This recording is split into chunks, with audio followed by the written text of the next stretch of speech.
If buying or selling a house right now scares the heck out of you, this episode is for you. So today we are about to get in what's going on, what we're seeing in the headlines about the real estate market. You know, it's interesting. We are dealing with something right now that we've never really had to deal with. So back in 2008, we had social media. But for those of you who are old enough to remember, well, obviously we are so. I was one of the first million people on Facebook. Were you really? That's one of my claim to fame. Yep. You can Google when you joined, and it will kind of tell you what place you were in.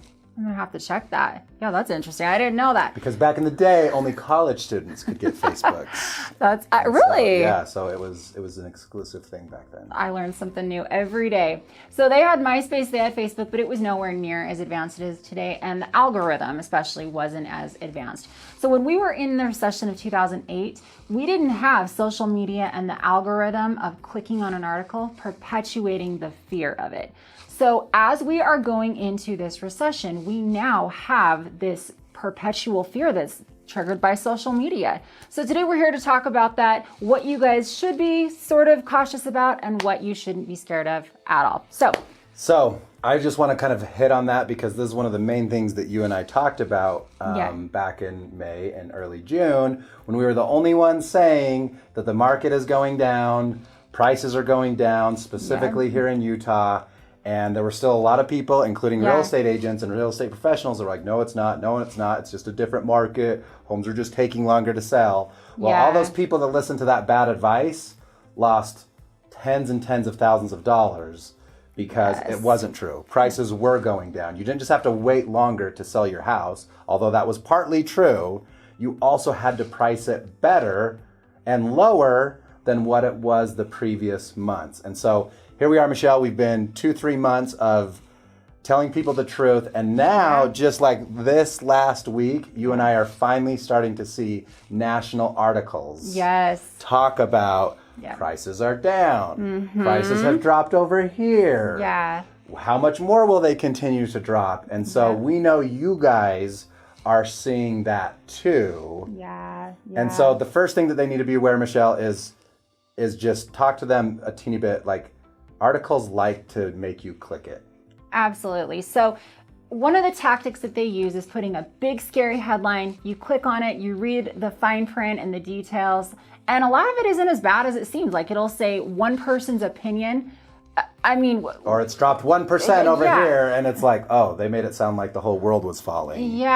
So just be really cautious what you read, and don't put too much stock into it without fact checking it. So that's what we're here for, is to educate you guys and tell you what is scary, what's not. So here's what's interesting that happens during a recession. Inflation goes down. This recession is caused by what? Inflation. The rates went up enough to squash businesses and people to say, we're holding back, we're not going to buy. So people stop buying, inflation goes down. The economy starts to go into a recession. And I think at this point, it seems like that recession is pretty unavoidable. I agree. Right? It's going to happen to some degree. But just so you guys know, we have never, ever, ever preached that recessions cause prices to go down. And there's a reason to that.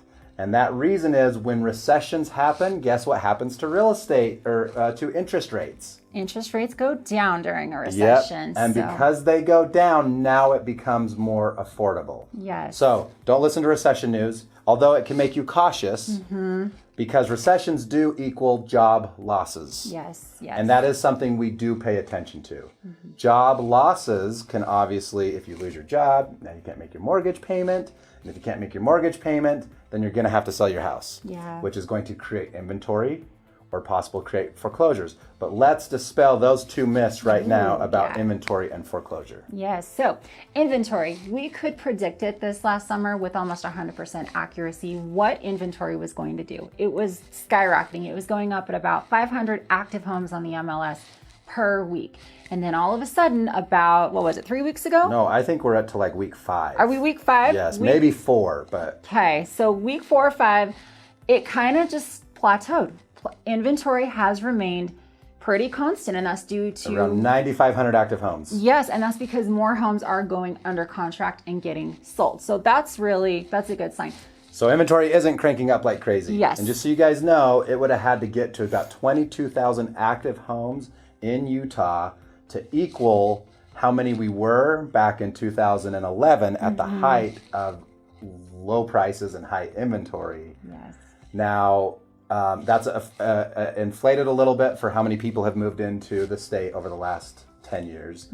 But the second myth is going to be foreclosures. Yes. Now, right now in the state of Utah, our foreclosure rate is very, very low. We're talking like 0.006%, right? 1 out of every 6,200 homes are going into foreclosure. That is something that can cause a major crash. Prices have gone down, but historically, there's only been 2 times that prices have gone down more than double digits. Yes, and when was that? That was the Great Depression of 1929, and it was the Great Recession of 2008, 2009. So, and at the peak, I believe it was in 2011, foreclosures were at 15%. And like he just said, we're at 0.06006. Yeah. So, I mean, they're so far away from that. So far away, so low still. So when in terms of talking about crash, if you're listening to the news and you're watching some of that stuff, prices might still go down a little bit more, but we're not talking a ton more. Yeah. Okay, we're not talking massive crashes. Even if we go into a recession, rates will lower. As they lower, now combine that with the lower prices that we've already seen over the last 3 months, it's actually pretty dang affordable. Yeah. I ran some numbers just the other day for a client, and if they would have bought at the peak of April 2022, right? Yeah. And their interest rate was 3.5%. Did you know that same house, instead of being priced at $525, that same house is now basically selling for close to $450? Wow. Right? Yeah. So maybe a 50 to 75 grand difference. Well, even at a 5% interest rate, your payment is actually about identical. That's a really good point. And so what happens when you got that low price of $450 and you add now a rate that maybe drops to 4.0, 4.25? For sure. It actually is more affordable for those people to buy 100%. than the people that had that 3.5% way back when. And you can always refinance too. Yes. So you could buy with the lower price versus earlier this year and last year, and you can always refinance that if rates do get back in the 2s or 3s one day. So essentially what we're telling you guys is be prepared. Be prepared to still act. Yes, you're going to hear about recession. Yes, you're going to start hearing some more true articles that we've been saying for months before everyone else was saying it on the national news or the local news. But don't buy into it and lock yourself in a closet and be like, I'm so scared to do anything because something's going to happen. I just know it. Look, take your time. Be patient. But at the end of the day, we're going to come on here one day and we're going to tell you guys, you better buy now. Yes. You better buy now because rates are low enough, prices are low enough, and if you don't, you're going to miss the boat and prices are going to go back up again sometime next year or later this year. We don't know when, but when we do, if you're not prepared and you're not listening, you're going to miss the boat and it's going to cost you thousands upon thousands upon thousands of dollars. 100%. So make sure you stay tuned. We'll educate you guys. We'll always be truthful and honest with you, even if things aren't looking so good. For our YouTube channel, don't forget to like and subscribe. Hope you guys have a good day. See you guys.